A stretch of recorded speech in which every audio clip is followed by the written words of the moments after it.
Hello, everyone. Sorry, we were a couple of minutes late. We were trying to figure out technology, which is related to our topic of today, how to keep up with the changing world. Welcome, everyone, to our fireside chat with Bill Drayton. You might be dialing in from different parts of the world, so I'm not sure whether you're about to break for lunch or dinner or have already had it, but regardless of wherever you are, we are happy to welcome you here. My name is Constanza Frischen. I'm a global leadership group member with Ashoka, and the person I'm interviewing today is our very own founder, Bill Drayton, CEO of Ashoka. Bill, your CV would take too long to talk through right now, but you have degrees from Harvard, Oxford, Yale Law. You went to McKinsey. You were at the Environmental Protection Agency, where you pioneered emissions trading. You won the MacArthur Genius Award. You founded Ashoka and a couple of other organizations. So we are very happy to have you here with us and to hear a little bit about you, sort of what are we seeing, what is happening in the world, how we can interpret what is going on through the lens of what Ashoka has learned, and what is it that can give us all hope for the future. And before we go there, in terms of the process, everyone, we have roughly an hour, and there should be a chat where you can put your questions in, and we will screen that occasionally more towards the end of the hour, so we can address some of the questions and direct points you have and can ask Bill to respond. All right. Well, Constanza, you've been very bad. You haven't introduced yourself. So let me take advantage of the moment. Constanza was a top journalist in English and German, experienced in Central America, and she took on responsibility for introducing social entrepreneurship to German-speaking Europe, building Ashoka, and did. That's a lot harder than it sounds. And now she leads Ashoka North America and is just a wonderful colleague. Thank you, Bill. Thank you, Bill. We met almost to the point, I think, 18 years ago. So it's been a long ride. And Bill, you alluded to sort of me having, my roots in Europe, moving elsewhere, having lived in the US for the last 5 years. So, we wanted to start with our chat with talking a little bit about what is happening in the world, specifically the US elections, but not only. We are seeing patterns of, rising populism and us versus them dynamic across the globe. And somehow you were not surprised about that. And you also have a theory about what is going on. So over to you, Bill. Give us your frame. First of all, just a couple of sentence overview so we don't get lost, because there are a lot of moving pieces here. Ask yourself, why is it that income distribution is getting worse everywhere in the world? Why in 7 years, all across the world, do we have us versus them politics? It's not just the US or Poland or Hungary, it's also Brazil and India and the Philippines. It's in 7 years. Now, please, both of these are global. People tend to think of them as local. What we want to do in terms of talking about the US election is it's a window that we're all interested in at the moment to understand these underlying forces. But we also need to explain what those forces are and what the implications for all of us is. Every part of our life, every organization we're involved in has to change. And the division in the world is between the people who are in the new game, having a wonderful time, doing really well, there's no shortage of jobs, and the people we've left behind and who are being crushed and whose lives are failures and who are angry, and understandably, and there's an ethical issue here. So we hope to share that understanding. And I think we need to thank everyone who's here, because this is a community, the community that is uniquely positioned to understand this. We have the largest group of the world's leading social entrepreneurs and partners, and that's why we understand this. All right, so why don't we jump in and where should we start, do you think? Let's talk about what you said at the beginning, this us versus them dynamic, the widening income inequality in the world, people who can see themselves as playing a role in the future and those who don't. You call this the new inequality, Bill, and you connect that very, very directly with whether people define themselves as change maker and as comfortable with change and comfortable with embracing, uncertainties and the unknown. And you see that dynamic playing out all across the world and directly right now also in the US context in terms of the election. So would it be good to look at that more closely? How explain how the US has voted in light of this new inequality? Let's get specific, but first of all, the framework is critical. It doesn't make sense if you don't have the framework. And this is the core of what our movement is about at the moment, is to help everyone see the new framework, because that's what's empowering. So it's a very simple story, except that it's new. So a revolution took place around 1700. There was no growth in average per capita income from Augustus to 1700. And then it's been exponential increase in the rate of change and in the degree and extent of interconnection. And those two forces feed one another. Exponential curves get very steep. There is a mirror curve plunging downward, which is the demand for repetition, the old system. And this is a new game, everything changing, everything connected. Therefore, everybody needs to have the skills to be able to play in this game. For the people who are in the game, this is working really well because they have the abilities. And the way it's organized is a fluid, open, integrated team of teams. All of us are in many teams, and they're all changing faster and faster. Well, in a team, you need to help everyone else be a better and better player.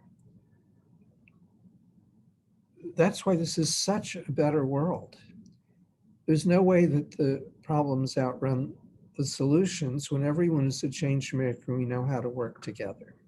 It's structurally equal because we need everyone to be as good a player as possible. And everyone gets to express love and respect in action. This is where we're going. A large part of the world is already largely there. The problem is, and this explains the income inequality and some of the other things, is that we've left a large part of humanity behind. And they don't have the abilities, and they are being crushed. They are hearing us say correctly, go away, we don't need you, it's your fault, and by the way, your kids don't have a future. And if you go to Appalachia, Southern Ohio, the areas that are not the change-making parts of America, and you can say the same thing for similar areas in Poland or India or whatever, these people are totally being crushed.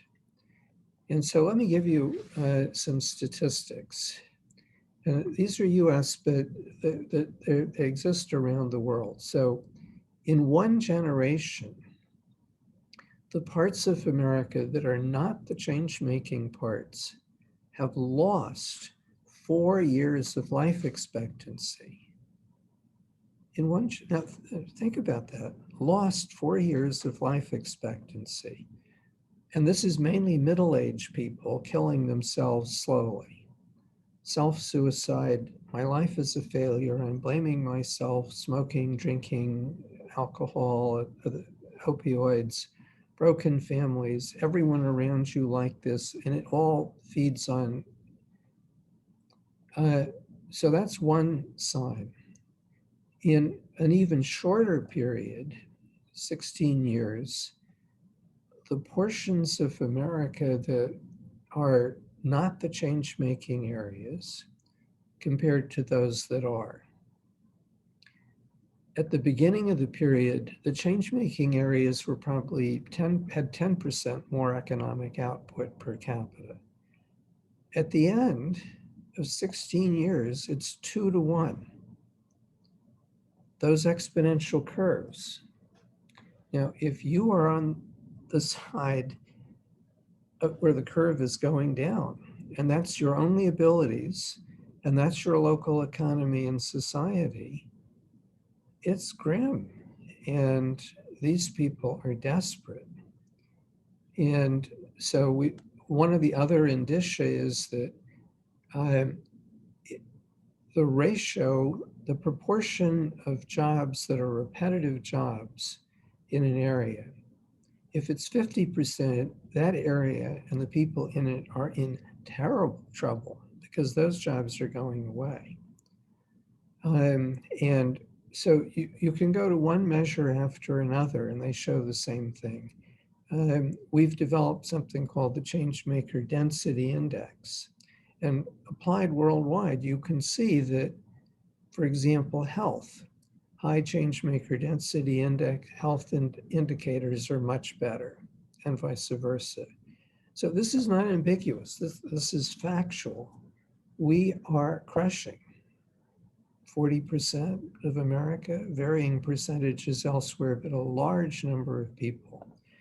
They do not have the option of moving from Southern Ohio to Palo Alto, because when they get there, no one's going to employ them because they don't have these fundamental abilities. And that's why we have to redefine success in growing up as what proportion of teenagers know they're a change maker. And you can't know if you haven't done it. And then what proportion of the stakeholders in a school or youth program or workplace know that they have a successful or failing place depending on whether or not change making is the normal culture. So this is, we work with companies, and a company that does not have a workforce of change makers is in deep, deep, deep trouble. And if it isn't organized in fluid, open, integrated teams of teams, so that it can fit with the rest of this emerging world, that company is in very deep trouble. And so that's the background. Why don't we look at the US election, since we've promised to explain this mystery to people. Let me share quickly the electoral map. Here we go. Do people see that? You should be able to see the map of the US colored in either blue or red, blue denoting states that voted Democratic, and red that voted Republican, i.e. for Trump. So you will note the pattern is pretty clear. You ask yourself, where are the major centers of change making? Well, the whole conurbation from Seattle to San Diego coming down the West Coast is one overwhelmingly change-making area. Boston to Washington is the second big change-maker conurbation, and then there's a cluster around Chicago and Minneapolis, St. Paul in the upper Midwest. Now, there are islands elsewhere. There are islands in Texas, but they are small compared to the whole of Texas. But there's a very direct relationship between change-making communities and voting Democratic and the Trump phenomenon. And it's not Trump. He's just a symptom of the problem. So now look at some things have changed in this period. You'll note Nevada, Arizona, New Mexico, Colorado. The Southwest is suddenly turning blue. This is not where it was. So why is that happening? Well, the Colorado East Front, Colorado Springs, Denver, Boulder, that's a change-making hub. Arizona, well, Phoenix is 2/3 of the state. And Flagstaff has the most entrepreneurial university in the country. And of course, they're part of the Western changemaker universe. You look on the East Coast, of course, you have New England, New York, Pennsylvania, New Jersey, Delaware, Maryland. Oh, but Virginia. Virginia was a solidly red state. It just got Democratic majorities in the state legislature a year ago. But now it's a pretty safely blue state. Well, why is that? Oh, it's the Northeast change-making culture has come to Washington and spreading out to satellite cities in Virginia. And then Georgia. This is really a shocker, but think about it. Atlanta, that's part of the change-making universe. Now North Carolina and Georgia are battleground states, and it went Republican this time, but it's been trending Democratic as Raleigh-Durham Research Triangle. All right, so now what's going on here? If you are, how do we explain the red areas? So you will note that there are very, very, very few change-making centers there. The statistics I was giving you earlier about self-suicide, lost life expectancy, just collapsing economic strength, whereas the other parts are taking off. If you are being crushed this way, yeah, you blame yourself, the self-suicide thing, but what you really, really want is to blame someone else. And you don't want to do it alone. You want to do it with other people so you don't feel badly that you're blaming someone else. It's really their fault. And that's what the demagogues do. So if I may, could I just read something, a couple of sentences from a report that was published yesterday. This is saying what on earth is going to happen to the Republican Party. And so there's a part of the party that still believes in facts, democracy, etc. But then, this is describing the others. They seem to think of politics as group therapy, in which the leaders and their media consorts orchestrate rage, resentment, and paranoia. Politics is about identity, mostly negative, and hence about their followers' survival. In this mindset, reality must be twisted to provide fodder for the symbiotic relationship between the rage machine and the enraged.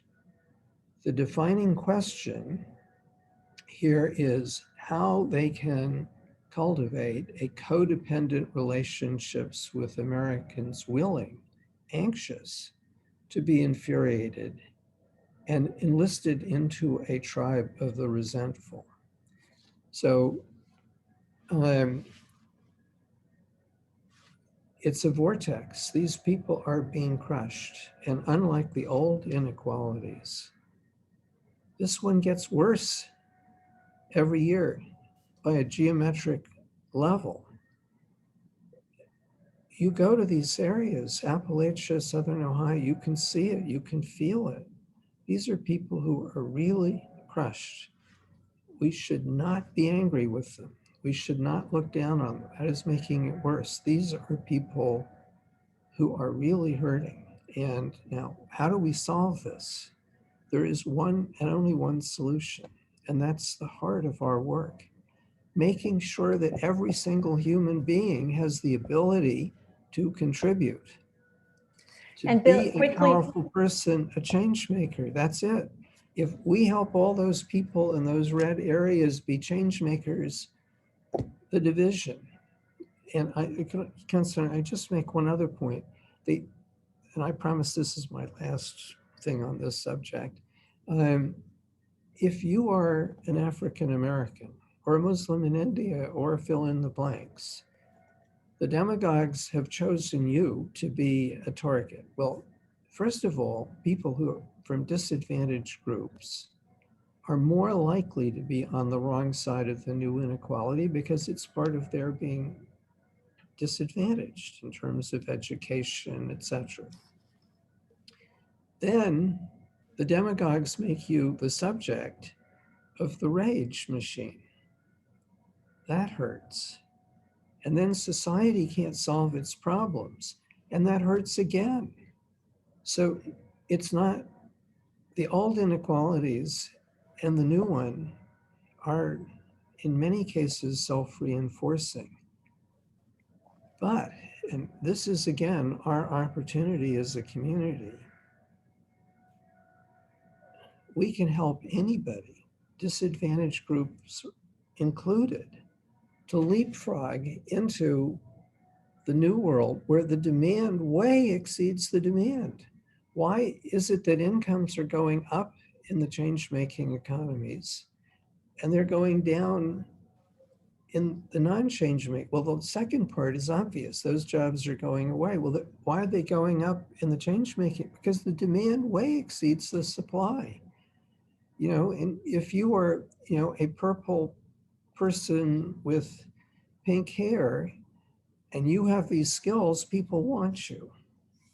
and Bill, on the relevance of change making, obviously we got this from our fellows, right? Like looking at them from a bird's eye perspective, we could see that what our fellows are doing is they are giving their stakeholders, groups from all walks of life, not just the, you know, conventionally called privileged one, but really groups from all walks of life, the opportunity to experience themselves as contributor, as giver, as shaper, as an agent, right, for the good of all.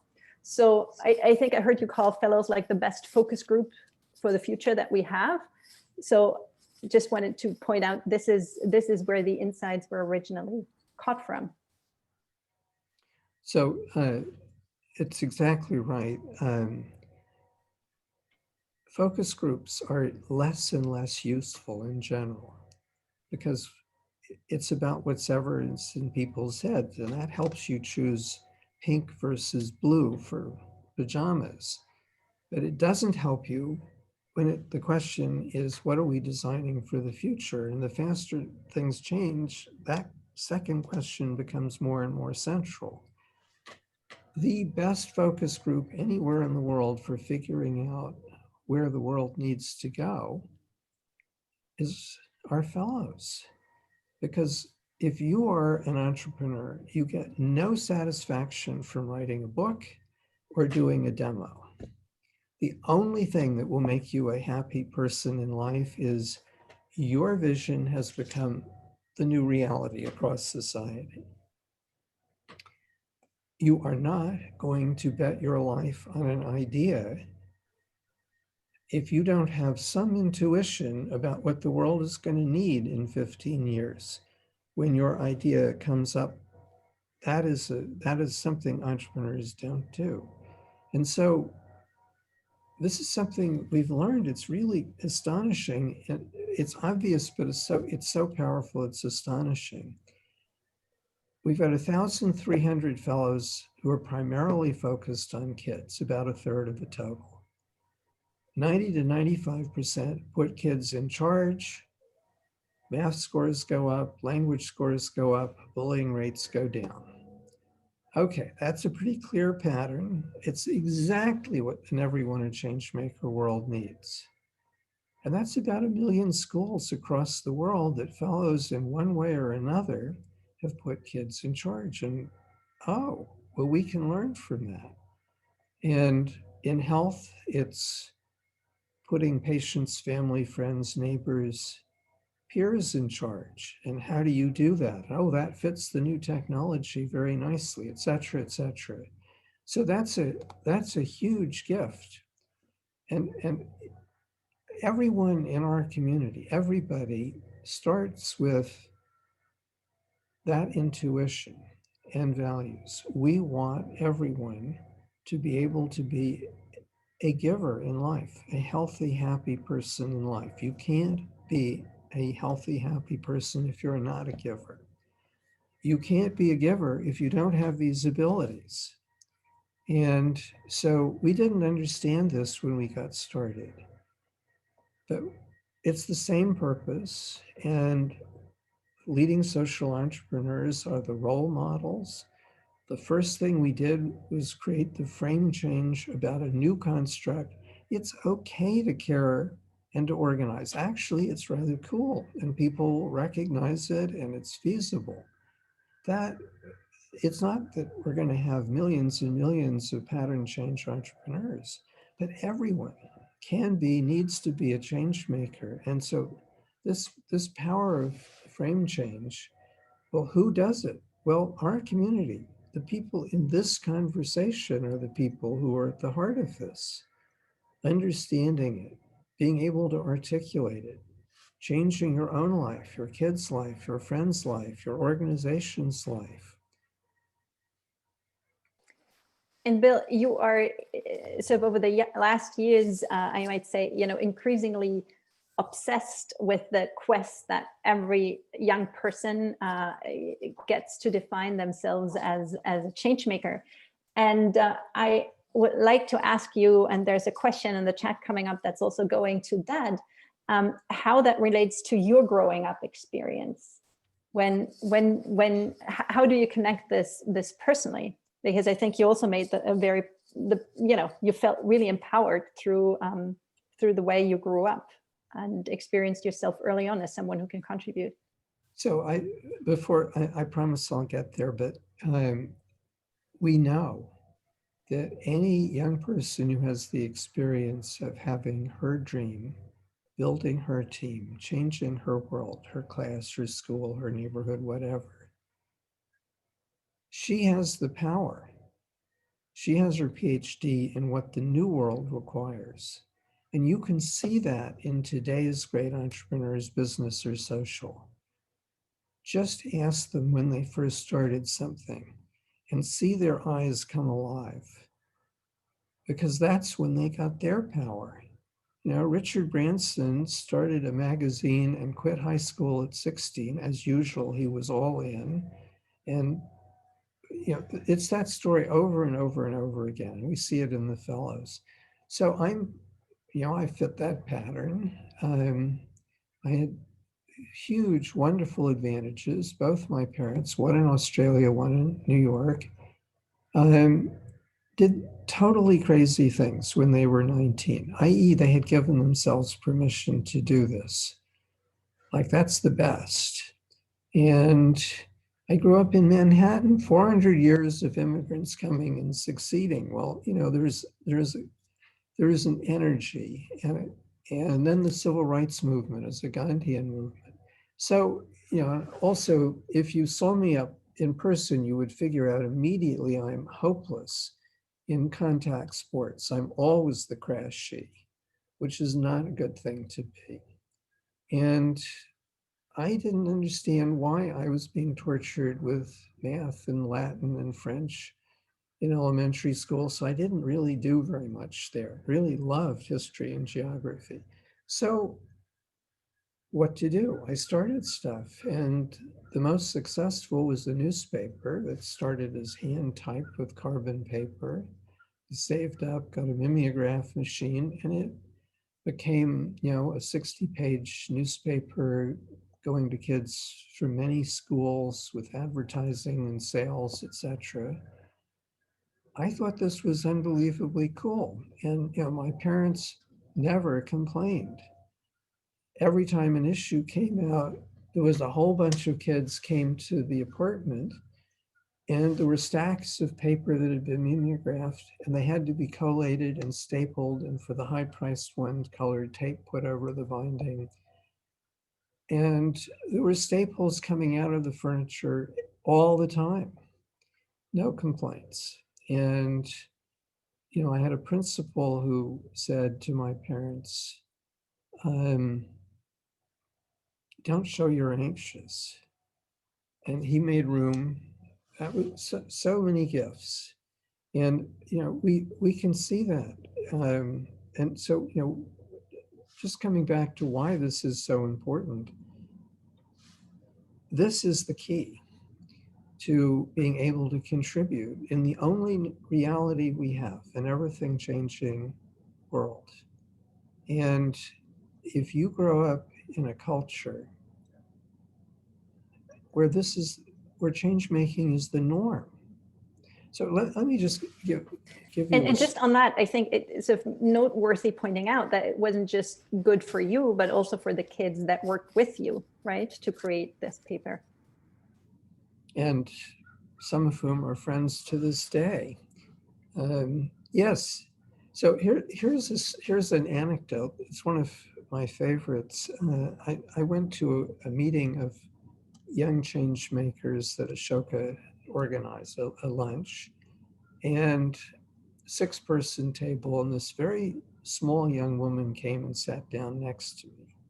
She introduced herself and very quickly said I'm 12, because I think she was sick of people thinking she's 8 because she's small. And so I asked her the obvious question, well, you know, what's your venture? Well, my brother is autistic, and all through school I would cry when he was not treated well. But now we fixed that. Oh, how did you do that? We get together whenever we see a special student not being treated well, and we figure out what to do, and then we go and do it, and we're very persistent. Now, those are 90% her words. That was her gesture. If anyone who is with us today was there at that luncheon, they would not have one cell in their body doubting that this woman has her power, and she knows it. And so I asked her, how many student groups are there in Shirley Middle School, which parenthetically is a very poor rural community. So this is not an elite kid from an elite school. Oh, over 50. Well, now how many middle schools do you know have 50 student groups? So this is a culture that tipped. And we actually had something to do with helping someone from that community tip 16 townships worth of middle and high schools, where there's somewhere between 40 and 80 student groups per school. So when she came at 11, she had a problem. And kids said, well, if you have a problem, think of this dream, build a team. I will show you how, join us. And she did. And at the end of her first year of middle school, she had her power. Now, this is not astrophysics. We can do this everywhere. Every parent can do it in their home. And let's go to that point. What would a piece of advice be that you would give parents or teachers, easy things they can do to foster that skill set? So it's so powerful to be exposed to a young person who has their power. That's easy. We have the Lead Young Stories. We have a program called Your Kids. We can take any group of adults and walk them through this. But in the latter part of Your Kids, you know, it's a new game, critical for your daughter. Experience a young person who totally has her power. Well, here's how you can do it. So I'll just give you 2 quick examples. Let's say that your 6-year-old hits her 4-year-old brother. You have a parenting opportunity to give her 4 practices with conscious or cognitive empathy-based living for the good of all, which is the first most foundational principle. She has to learn to have her mirror neurons and her cerebral cortex learn how to work together. This is the first generation that cannot be good people by diligently following the rules. The rules are just not there. It's all moving too fast. Everyone must consciously understand this kaleidoscope of contexts. Okay, you can help your 6-year-old daughter with that. You must have been pretty upset when you did this. That's practice 1 on the 2 parts of the brain working together, her consciously thinking about it. How do you think it affected your brother? Practice 2. Why do you think he reacted the way he did? Practice 3. What do you think we should do now? Practice 4.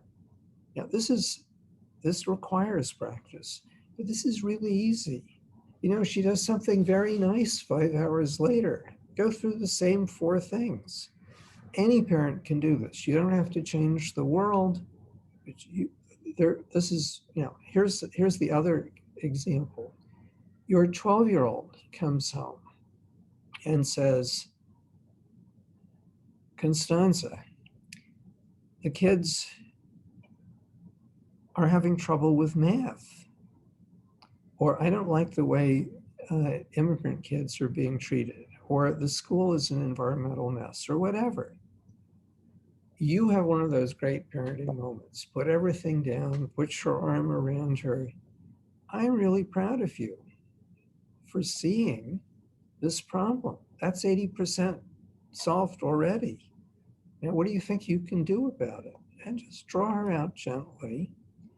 And, oh, that's a really interesting idea. Why don't you develop it further and see if you can make it work with your friends? Yeah, you can do this. And here's why it's important. Now, you have just surprised her. So she's not going to do it right away. But you've said, in a very intimate moment, I really trust you. You can be powerful. You can be a giver in the world. Give yourself permission to do that. So she'll come back with the next problem and the next. And maybe the 5th time she comes back with her idea. And then the hardest part, don't take over. Don't let her sister take over. And don't let some bloody teacher take over. It's got to be her dream, her team, her changed world. That is, now, we can help with this.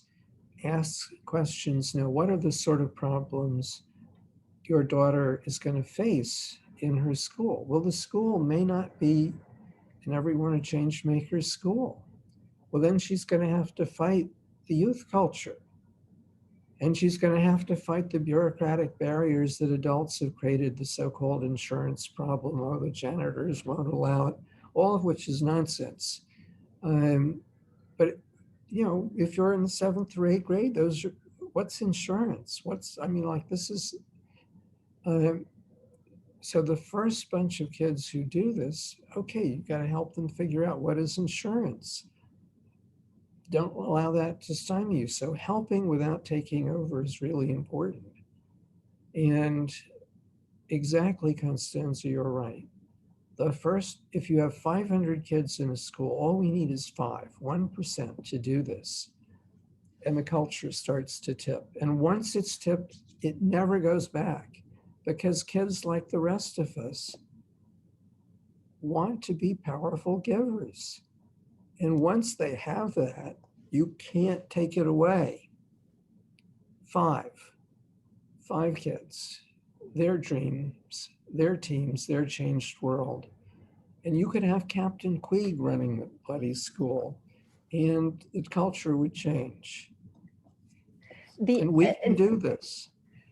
Very, very powerful examples, Bill. And obviously the advantage of starting young is that you don't have to unlearn a lot of patterns you've come to practice over the years that tell you the opposite.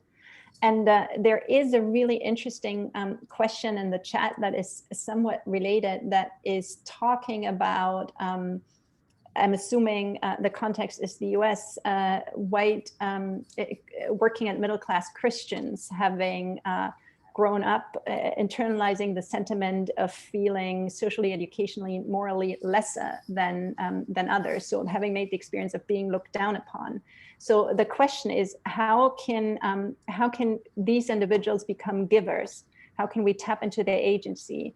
How can change makers inspire and create a different resonance for these individuals that are left out? So a little bit the same question, but now applying it to a context of, what about adults? What about other groups? So let me pick up the Christian part of that for a moment. I think the large parts of the evangelical church have been taken over in exactly the same way a large part of the Republican Party has been taken over. You have 40% of the country that is hurting or crushed. They need to blame someone. They need to do it together. And before they got this large part of the Republican Party,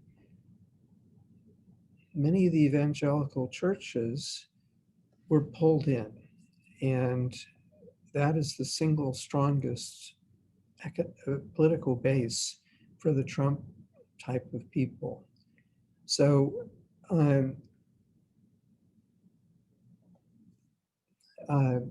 any adult, I think, I mean, maybe there are people with some psychological problem, but virtually any adult can master being a change maker, and they want to just as much as kids. But it's much harder because you've got a whole life history. The cerebral cortex freezes, it doesn't freeze, but it reaches maturity when you're 25. And you have to rewire it. You can. People want to. You give people the opportunity to be change makers, you can see them move. And again, we have so many fellows who do this. And one of the reasons we focus on young people is that that's the best way of getting to adults. What do people care most about? Their kids. 80% of the US workforce is not emotionally committed to work. 85% in Europe. Well, they do care about their kids. And when they hear and absorb, new game, critical for my daughter, and here are some very simple things I can do to make sure my daughter is going to have a good life, they are going to do that, especially if the people around them start doing it and the framework starts moving. They can do it. I've just given you some examples. Well, you know, if you help your daughter do this, you've become a change maker. How on earth, you know, the best way of learning anything is to commit yourself to helping someone else who you really, really care about, and you know that this is critical for them to understand. Yeah, so a company that wants to move to an everyone a change maker workforce, if you help the employees help their kids become change makers, then those that are the early succeeders are your internal revolutionary force to help everyone else. And not just staff, your suppliers, your advertisers, your customers, etc. And that's what the Your Kids, the Ashoka Your Kids tool is about. Yeah. There is a specific question about companies that I want to ask in a second, but just adding on to what you said as the point of reaching through to others and taking advantage of the fact that many people are parents, you know, regardless of which group they belong to. I mean, one pattern that came up yesterday in certain sessions that I moderated, and also sort of knowing from fellows working on conflict resolutions, what came up was the importance of cognitive empathy and how that extends to the way you ask others questions. You know, for instance, instead of asking, so what do you believe in, you know, red or blue or Trump or Biden or whatever, you know, asking questions like, when did you feel listened to for the last time? Or what is one aspect of your life that you wish other people would know or would see? You know, sort of, which goes back to the point of trying to, you know, put yourself in other people's shoes, trying to find common ground, and then showing love and respect in action that puts the basis, you know, lays the groundwork for then change making to take place. You know, this is the classic of what's the ethically right thing to do is to help everyone else, and doing that in a way that draws them in it's part of the skill. And as you were saying, you know, cognitive empathy is in the service of the good of all.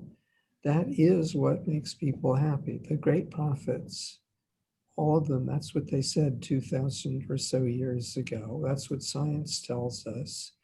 And helping people know how to do that. How do you help your teammates, your friends, your family, your opponents master this? Well, what greater gift can you give another person? And what better way to open and build communications for all purposes? Coming to the question that I just alluded to, there is a point here, someone asking, what do you see is, I'm paraphrasing, is the relation between a company's success and the percentage of employees defining themselves as change makers? And what do you see are ways to foster a culture of change making inside corporations? Well, I alluded to this statistic, but any geographic area that has a high proportion of repetitive jobs is in huge trouble. That applies to an ethnic group, a company, a field. The key question, a large ethnic group in America, relatively recent immigrants, came to us and said, how can we be as successful as the Indian Americans and Jewish Americans as an immigrant group? Well, the answer is very simple. You know, what proportion of your community are change makers at what level? That's what decides it. And they're now at work on that. And of course, starting with kids, and then kids affect adults. So, you know, I was approached by a guy who has built a 5,000 person company in the Midwest in America. Very successful company. It's business to business manufacturing. He has a lot of machinists. And he said, I have 10 or 15 people who might recognize a pattern change in the environment. And I'm not sure many of them would know what to do. And this is terrifying because I used to think we had 5 competitors. And now, you know, our whole system could be blown up coming from anywhere, or there could be huge opportunities, but I don't have a workforce that's going to see that. And so, you know, we're trying to help him go through this process of building an everyone a change maker community. And every company has got that challenge. And the other challenge is any company that doesn't become a fluid, open, integrated team of teams, and all those words are chosen carefully. Fluid, constant change, open, you've got to pull people in from wherever they are. You know, if someone has spotted that a hockey team is treating their fans differently, oh, we could modify that. Well, then you need to have someone from the hockey team be part of your team. So fluid, open, integrated. You've got to build this team of teams architecture quickly and make it work together. That's a very specific way of organizing. And if you are not organized that way, you can't connect with the rest of the world. You are cut off just as much as those people in Southern Ohio. And that's fatal, just fatal. So, you know, again, back to the beginning, this is the biggest change in how society is structured ever. And it's coming really quickly. You cannot, nobody, individual, company, religious community, nobody can afford to not see it and just continue doing what they're doing before. This is a big, big mistake. Missing a turning point is really dumb. Seeing it and getting ahead of it and helping it, that's the best strategy for all of us. Thank you, Bill. That was a beautiful last word to wrap up the session. I think we are running out of time. There are a couple of other questions, but you have alluded to most of them. So I want to thank everyone for listening in and sharing this hour with us. We are always open for feedback, further up sessions, further questions, interviews. And thank you all for supporting our community, for being part of it, and for helping us do our work. And wishing you, I think, on behalf of all of us, a wonderful now dinner, evening, afternoon, lunch, sleep, morning, wherever you are in the world. And thank you all. Thank you. And please give yourself permission to do this yourself and help everyone else. And this is our community. This is exactly, we have this opportunity more than anyone else. So thank you for getting us this far, and it's going to be great fun and very important doing it together. Thank you. And also, happy Thanksgiving. Happy Thanksgiving.